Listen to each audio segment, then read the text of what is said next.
thank you for joining and talking to us, Parinita. Thank you. It'll be a pleasure, I'm sure. Hope you're doing really, really well. Parinita, you've got a very, very interesting background and journey, so to speak. You were an investment banker, and now you have founded a gaming company, Zero Latency. Yes. So, how Yes. did that happen? Tell me about your investment banking journey and why gaming? Why get into gaming? Was it something that the pandemic inspired, or what was it? Okay. So the pandemic not cannot inspire you, but yes. Okay. So basically, see, I was in investment banking because I was in the corporate world, and I I had the entrepreneurial kira in me to Hmm. say, but then being in the corporate world, you never have time. You are just like engrossed in whatever you're doing. But I would say Right. it did help me in getting into the entrepreneurial world, because then you look at things from how what business makes sense, what doesn't make sense, how the trends are, you know, the industries, because you study about each and everything when you are an analyst. So all of that helped me to bring in the corporate world experience. But entrepreneurship happened, one, because I always wanted to do it, and second, as destiny would have it, after my first child, I quit my job. And then of course I had to do something, and that is when I picked up my first venture, which was a couture business, which is a clothing line basically called Needle Art, which I launched, which was again catering to a very niche segment, because it was about embroidery and all things that are handmade. So that was again a very niche segment, and I had artisans from largely the smaller parts of the country, from the east part of the country, which I would get and get it done. And it was of course couture, so it was personalized and all of that. So that was picking up well. And then of course my second passion lies in traveling. So we were in, to be very precise, in January 2019 in Bangkok. And we tried zero latency. And believe me, Sindhu, it blew me away. I was like, if we should have something like this in India, like India needs this, where the youth is less than 30 years old, like more than 50% of the population. We needed this. We did not have this. In entertainment, all that we could always think was of movies, theaters, but nothing like this. And we knew that this is the future. VR is the future, so why not? And then of course, so Jan 2019 is when I got exposed to this, and August 2019 is when I launched it. So you imagine the zeal that it pushed me, so to get this to India. And of course, by God's grace, everything moved the way we wanted it to.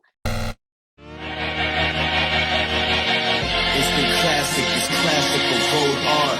Urban blacksmith, black is the Mozart.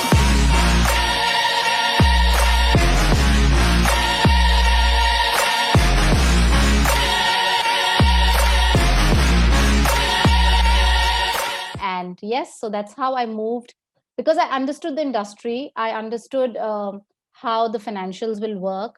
We did a math, of course. It was a very conscious decision. How much ever I wanted to bring it to India, it had to be a conscious decision. So we took that. And yes, so that's how I launched Zero Latency, and that's how I got into gaming. And also, to be on a very lighter note, my husband is a gamer, so I knew where this gaming was going. And by then my son was almost 4, and he used to talk about games, etc. So I knew that this is the future. So I said, why not? And this is something which was not there in India at all. So it was there was no competition. And it's like providing the framework for where VR can now grow from here. So of course I think I made the right choice. Yes. Great. So, Parin, I just want to understand. You spoke about your experience in Bangkok with zero latency. For some of us who had no idea about it or something like that, could you give us a brief background of what it is, what it does, Sure. everything? So yes, so basically, Zero Latency is an Australian brand, okay, and it has been brought to India. Mumbai is its first center in India, okay. I do plan to take it to other cities, but understanding Zero Latency, it's basically a warehouse scale, largest free roam virtual reality gaming experience company. They are the only ones in the world which have pioneered the art of wireless, active social gaming experience. So gaming, as you see, is basically where one person is playing alone, and now people want the social experience to come in. Even if in all the VR gaming that is present in the country, there's one person playing alone against a screen in a space where you're standing, and there's a wire tethered to your, the screen that you're playing with. But here there are no wires. You play in a space of 2,000 square feet, untethered. All our equipments are wireless with maximum 8 people together. You see each other in the game, you talk to each other, you strategize together. So it's a very fun group activity for everyone. And, it's something like I cannot, like the words cannot do justice to. And, it's like throwing you inside the game by time machine. It's so immersive because if our game lengths are generally 15 to 30 minutes, and after 30 minutes when you come out you feel, am I still in that world? Because it's so immersive.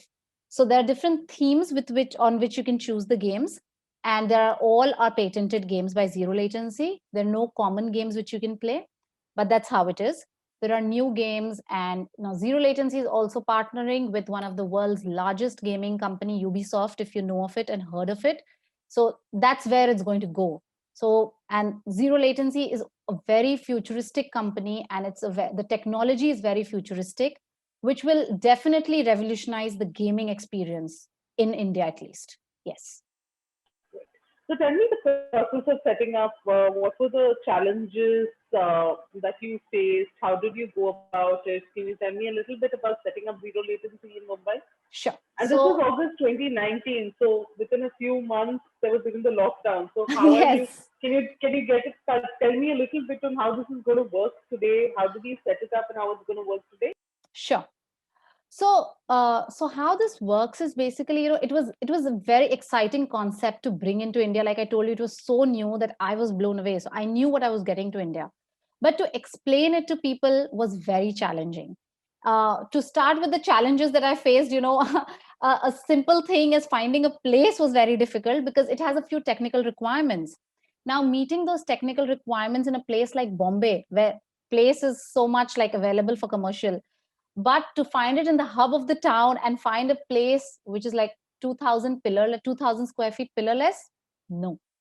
We had the tough time. I was like, am I making the wrong decision? That is where it reached, just finding the place. And then, but of course we did find it. And then moving on, when we had to get a team on board, it was like, how do I explain people the concept? How do I explain the marketing team who's going to run my ecosystem with me how to sell this, because they haven't experienced it and it's so new. How do they get the concept? So people would always say, oh, VR, we know VR. No, you don't know free roam VR. It's very different, it's very immersive. So to sell that was a little challenging for us initially. Yes, the first month was challenging. After that, I'm telling you, the way the people responded, Mumbaikars just showed us their love. It was amazing because it was the word of mouth, because the experience in itself was so new. So it just gave us a lot of confidence that we've got the right thing in the right market and people are ready for this. We just need to now build out on this. So that's how, the whole getting it to India as a process was exciting as well as challenging. But yes, the response was amazing. Of course, we launched it into August 2019 and we ran only for 8 months. It was heartbreaking when we had to shut it down, because entertainment as a sector, they only see it as movies, theaters, all of this.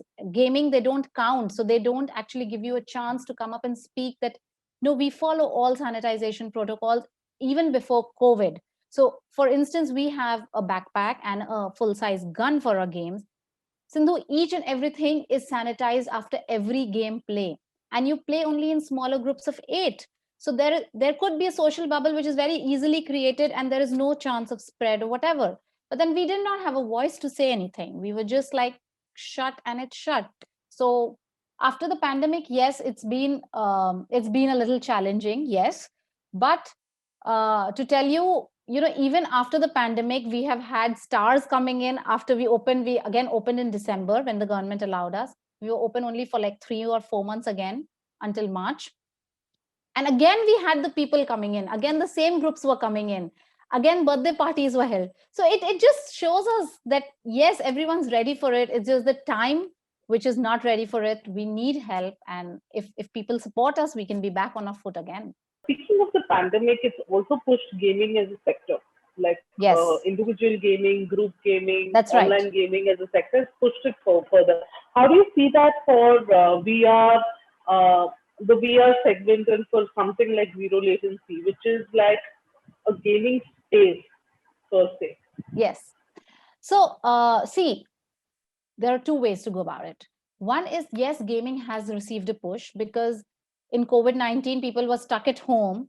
OTT platforms was the only way to entertain yourself, and how much of it? You need something else. So, yes, gaming did receive a lot of push, and youngsters, actually, not only youngsters, even the older generation for that matter, from 10 to even 45, 50 years of age, there are different types of games available for everyone nowadays. And everyone took to it because you cannot just go on doing the same monotonous thing again and again. So that did pick up very well. But again, people were not gaming, they were sitting at one place in gaming, that's inside the house. You have to step for our thing, you have to come out, step out. But yes, that interest towards gaming is built because once we opened and we saw a lot of new crowd coming in because they were so much into gaming now that they wanted a new way to spend their evening. They were bored of the bowling, of the go-karting, of the same doing the same things, right? And then life had become very sedentary. Ours is a very active social experience. And again, the social bubbles are created. So there is no risk. You are not coming and doing something with someone else whom you don't know. You come in your own groups, you play in your own groups. So of course that was very safe and people understood that. And yes, they did come. So that ways, I think we saw a lot of new crowd, a new genre of crowd that was coming in. And we realized that yes, gaming is getting the real push. Also, if you see, esports has picked up a lot in the country right now. It's like the new rage in the Indian gaming arena. Okay. And for us, we have games like Soul Raiders, which are player versus player games, where you can sit and see the game of the people who are playing in, which is very interesting. So that also got a real push. So yes, it did give us a push, but again, for people to step out and think of coming to the arena again takes a little bit of time, and that thing has to get out of your mind that it's not safe. So I wouldn't blame anyone on this part because the situation is such, but what's been the situation has been the situation because the footsteps have of course been lesser, like people coming in. But yes, the desire to come in or the inquiries are really high.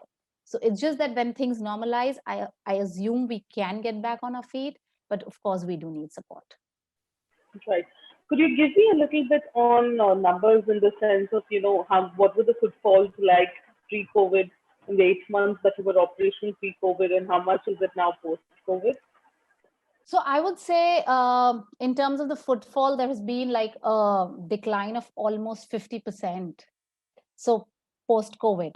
So because though, okay, I would say that yes, the 50% are coming, but a 50% number is very high in an entertainment sector, right? I mean, our livelihoods are dependent on that right now. And yes, so it was around, like you would say, anywhere around 2000 to 2500 a month, because there were office offsites, there were birthday parties, there were kitty parties. I mean, you wouldn't agree with, it was difficult to believe, but there were so many females who wanted to come in, and there's no restriction as in it's only a boys thing. It was like the girls wanted to do it. There were birthday parties of young girls, an amazing response, and which declined by almost 50% post COVID.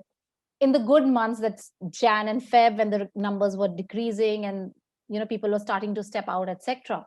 But again, the offices were closed, so it was of course very difficult again, because corporates are a very good segment for us, and all of that declined. So yes, so that's where we are right now, and now we are completely shut again.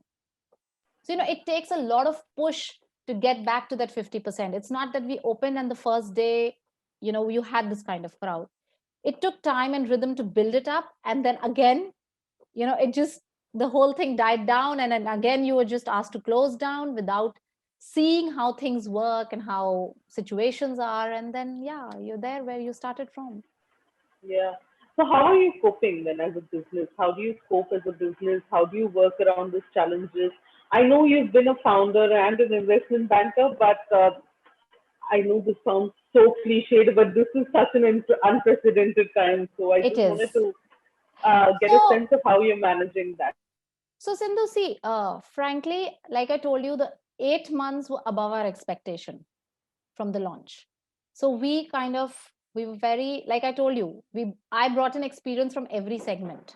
So I brought an experience of the investment banking, where I knew how to manage and keep my money So it sounds like a huge investment in the gaming space. It was around $500,000, close to $500,000, a little more than that, because other places that you see, it's easy to set up a few screens or gaming parlors and just like have a few headsets and do it. But ours is not like that. Again, it was an international brand, so we have to follow all protocols, everything. Like I told you, even the sanitizers are all industrial grade imported sanitizers. So each and everything is adhered to same. So yeah, so it's a high investment business. Yeah. Of course, none of us predicted this, but yes, we knew where we would have, we should do it, what's the best for business. And of course, expansion was on the plan, right? So we had to build up for that. So of course, right now, from expansion mode, you've just gone down to the survival mode. From the survival mode, you've come down to asking for aids where government could help us or landlords should help us. So that's where we are right now. So that's how we are surviving, because of course there is a little bit of help from the ecosystem that you're working with, but it's not complete because everyone's struggling, from the people who are working for us, from the landlords who are with us, from the of course the government taxes, etc. Everything's struggling. So having said that, I would just say the response was so good that it helped us to survive even after only 8 months of operation. And I would say that was so good because the market was ready for it. It was an experience which people, the word of mouth was doing more of the work than any of my business was, because people knew that what it was. So that's what helped us to go through this pandemic until now. But from here on, we really are struggling now. Like now the going is getting tougher is the point. Because how much can you start, stop? You have to have a continuity in business. Okay, fine, we understand once it was like such a big event that such and such thing happened, and then we sustained it and we opened up, and then again there's a second lockdown. So it just kind of breaks the whole rhythm that has been built, the motivation that's there within us to keep our staff who's been trained and we've spent so much on their training, and to keep them completely motivated and not shift out, etc. A lot of things like the business challenges which you have with your staff, with the place where you've set it up, everything with the brand that is like, even Zero Latency is an Australian brand. So it's like getting them on board and keeping them on board and keeping them invested in India. It takes a lot of hell lot of thing from us. So that's how we are managing it for now. And thankfully everyone's been supportive till now, but let's see how it goes further. So is there some backup plan or something like that most people are looking at online? Are you looking at creating an online space or something like that? Because VR can work beautifully online as well. So is there some backup plans that you're working around? Because we don't know how long the second wave is also going to last, right? Yes. So in that sense. So see, there is per se no backup plan in terms of an online thing, okay? Because this is a social experience, and like I told you, our whole thing is very technical. There is an arena of 2,000 square feet within which players come, and 8 if you are together in that arena, you are seeing each other, you're shooting each other, you're shooting the things that are there in the arena through your virtual lens, right? So you need that space, which I cannot give you in your home space, right? And I cannot connect you like that. But yes, the thing is that whenever we open, we know we are following all the protocols, because we've been open since December and we were open since March. We did not have one case in our arena. Like no one came back and said that, we visited this place and there was a checking. There was none of our staff which was infected. So which clearly means that our protocols are very strict. Like, because I told you, after each and every gameplay, even before COVID, we used to sanitize everything. So we don't need that kind of a thing where we need to go online to sustain this. We just want people to understand that this place to play is safe and you will need to come in here for this experience.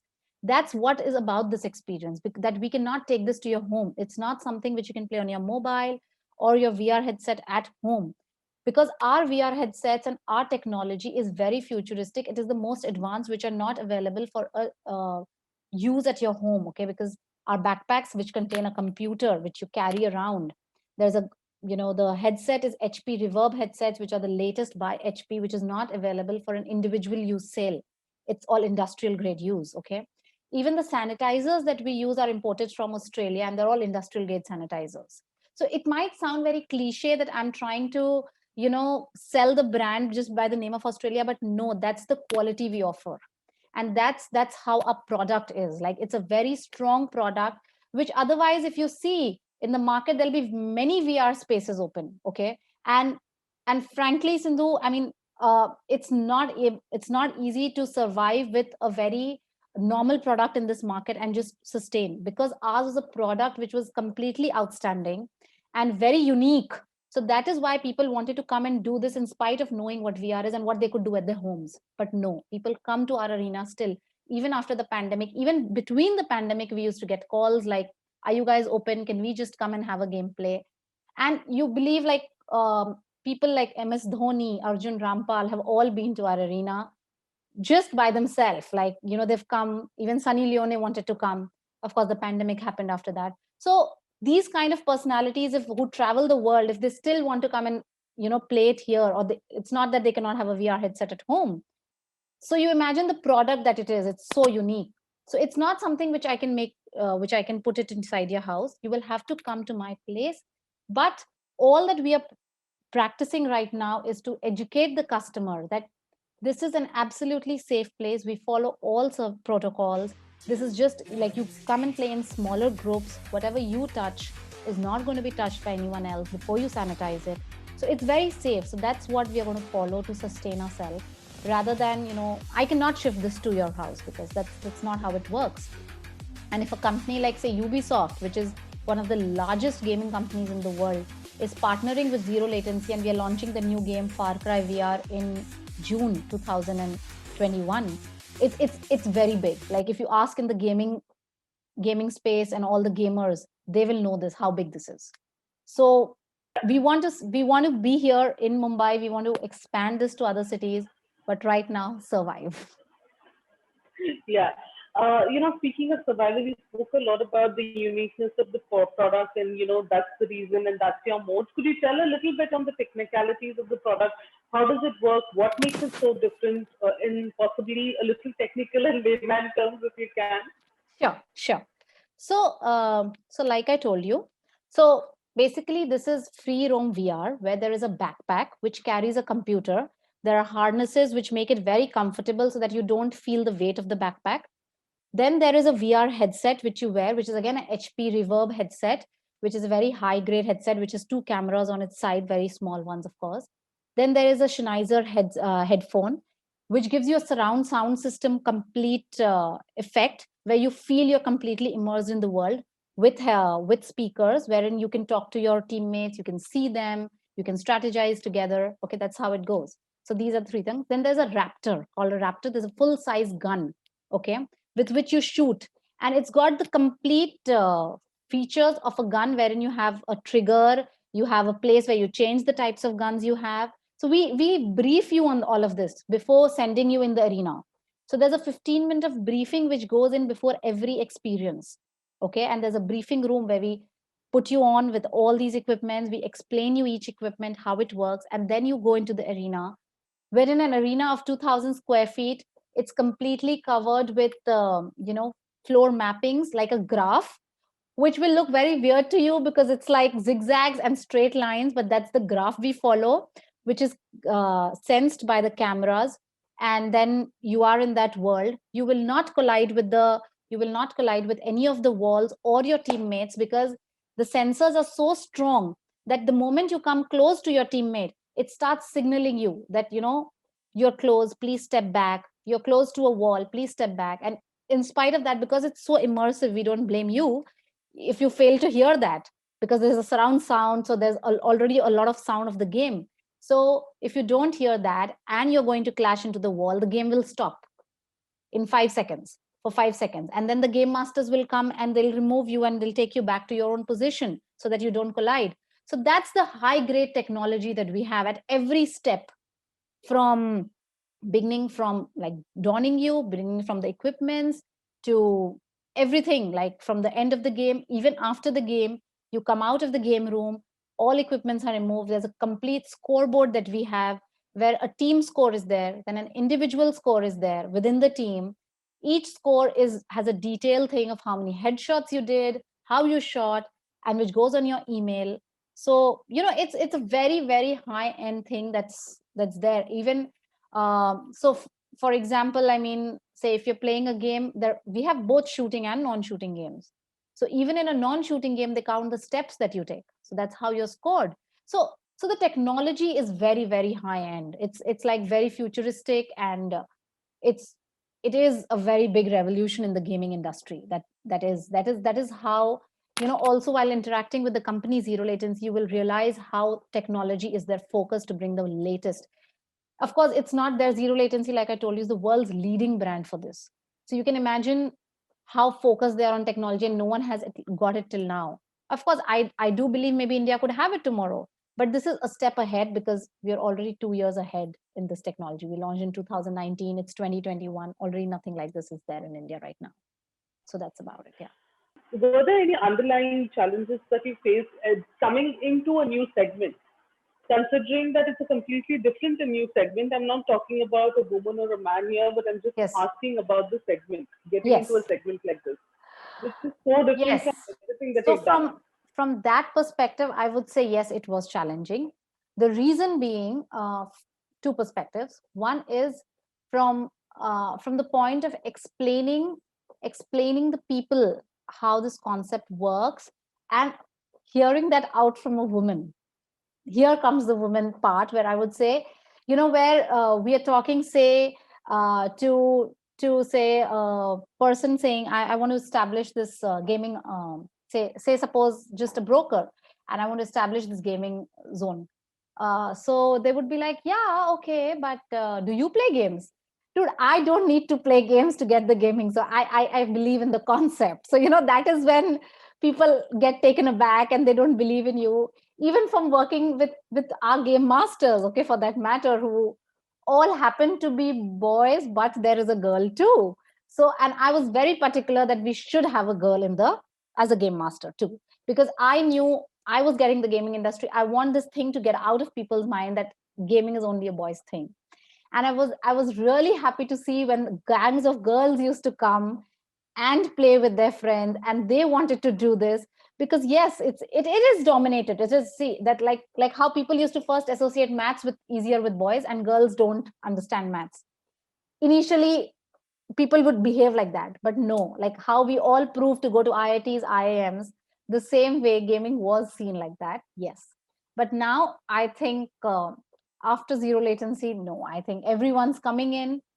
The market is growing. Even girls are doing it. For that matter, I have a lot of cousins who are girls and they're playing PUBG day in and day out. So I really understand that yes, gaming is opening up to everyone. That's what I said. Even a 45-year-old female comes to me and says, yes, I want to try Zero Latency, or they message us on Instagram. And it really elates me that if people want to do this, people want to try new things, and they're open up to gaming. So yes, so that is one thing that I would say was one of the challenges, that they would perceive girls as not being associated with gaming. The second challenge, as from a gaming perspective, that I had was, um, you know, explaining to people that gaming is not only about sitting at home and playing. This is a very different concept. You have to come there with a group of people and see how this works. People would not understand the concept, and frankly, it's a little on the higher side of whatever you've paid before. For a 15-minute game, we charge around 1100-1200 rupees per person. For a 30-minute game, it's around 22,000 to 3,000 rupees per person. So to get that into people's mind, where people are playing free games all day on their mobile, was a little difficult, and it was very challenging. But like I told you, Sindhu, it's all about the experience, and that's what Zero Latency brought with it, and that's what I was so comfortably able to sell, because the word of mouth did its work. I had to sell initially, but people knew what they're paying for. They're getting much more than that, so they were so ready for it. So it was all about what you're offering at the end of the day, than only about gaming, or only about, but opening people to paying for what they are playing, and a different kind of game. Took a little bit of time, but yes, it went down well. Right. I just want to understand one thing, Parinita, about the investment that you said, $1.5 Half, million? no, no, no, Half a million. $500,000. $500,000. Yeah. $500,000 that you invested, was it all done by zero latency in Australia, or was it like part of it was by you and part of it was by zero latency? How did that work? How did the split work? So it's completely mine. It's completely mine. We have no investment from zero latency. It works on a franchisee model, but of course we have the expertise for that now. And I do plan to take it to other cities for which we might need to raise funds now if everything goes as per plan. But yeah, the first one in Mumbai is completely my own savings and a little help from family and friends. That's about it. So that's Right. how I knew when I wanted to do my entrepreneur thing, I should be ready for it. And I was ready for it through the corporate world, support that I had for the first few years of my life. And that's how I chose this. Yeah. So that's what, see, Sindhu, it was not easy to take this decision where you're getting into world gaming, which is so nascent in India. You're putting in all that you have. It's an industry which people don't really want to spend and come out on because it's available free on your mobile. But I knew the challenges, and it's no fun being an entrepreneur if there are no challenges. With risk comes rewards. Yes. Right. Yeah. Just wanted to understand how easy or difficult it is to start something like this when you're a mompreneur, when you're also a mom and have a Yes. young child at home, Too. now completely at home, and you have to give his right, Yes. give him your attention as well. So how does that work? So Sindhu, I am a mom to two kids. I have a girl and a boy. And Bangkok that I traveled to in 2019 was for my second one's first birthday. Oh, So she was that's already there really when, small. yes. So but I told you, I never thought of it like that because I was very sure that and of course there was a lot of support from family and my husband, whom I cannot thank enough. And yeah, so yes, I would say it's been a little taxing and a tough journey. It's not been easy, yes, but it's been beautiful because I think it's all about, if you want to do it, if you have it in you, you will find ways. There is nothing, as a mom today you're a mom, tomorrow you will be a grandmother, tomorrow you'll be something else. People at 70 start when they have to start. So it's nothing like a mom or a no mom. It's just about you being you. You have to have the zeal in you that you want to do it. Frankly telling you, if you tell me a third venture, I'll say let's talk about it, because it's always that you should move on to do new things. That's how they will grow up seeing you. Because so when my first one was born, he was not very okay with the idea of me moving out of the house, because that time I was just doing my couture line and it was easy. I was working from home most of the time, except that I was travel to different cities for exhibitions. But that's okay. But that was like 2-3 days. But my younger one was tuned since the beginning. She's like, Mama, are you going to office? Yes. Why aren't you going to office today? So it's just how you tune them from the beginning, and that worked. I would say after everything, that worked. So touch wood, it was by God's grace. But I would say that yes, it's a little tough, but we all should take the tough road. Easy road is not for it. It's like, it's very easy, everyone can take it, but the tough roads is the ones that we all have to travel. And yes, so but I had a lot of support from my family, my husband especially, who himself is full-time into service, and so we follow our different paths.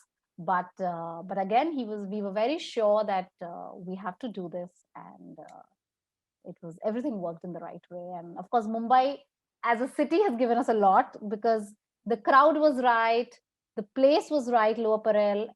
It just worked. Yeah, it just worked. Right. Just want to understand a couple of things. What are the next steps for zero latency? A, maybe that, and B, what advice would you like to give young women entrepreneurs? Yeah? So going ahead for zero latency Mumbai, I would say I would be more than keen and happy to take this to other cities. We need a little support right now because of the pandemic to survive, to expand this to India and take this pan India, because it has the potential. It is the product of tomorrow. It is very futuristic. And if there is support, we can definitely do this. We want to do this. Okay. And I would say, Sindhu, if you when things normalize and you're back to work, we all are back to work, you should come and try. I would like to hear your reviews on whether it was futuristic or not for 2 years before this. Like I launched this in 2019, right? So you have to tell me that, yes, Parinita, I mean, was it worth it or not? Okay. And talking about the women entrepreneur of tomorrow, I would say, like, just put everything at stake, whatever you have to, if you believe in some dreams. I mean, there is nothing that can stop you. Even if you fail, it's okay. Trying is very important. For instance, for us right now, where we are trying to survive, it does occur to me sometimes, like, oh man, was it not the right time? But no, it's not that it was not the right time. It's just that it was the right time that I thought about it. I did not think about the pandemic, which was not in my hands. We all have to just think and do our bit. And I'm telling you, like, how it happened with me when I thought, like I told you, I thought in Jan on the first birthday of my second born. And in August 2019, I had it. Why? Because I thought about it and I wanted to move towards it. So if you think of something, if you're passionate about something, just follow it and the universe helps you. It does. I will hold you to that when I come to Bombay on checking zero latency when I'm there. And I do Sure, you're have more these than giving welcome. centers and spaces. So I will hold you to that. But thank you so much for your time, Parinita, with all the sudden electricity going off That's and okay. questions here and there. But thanks so much. Thank you so Yeah, much. thank you.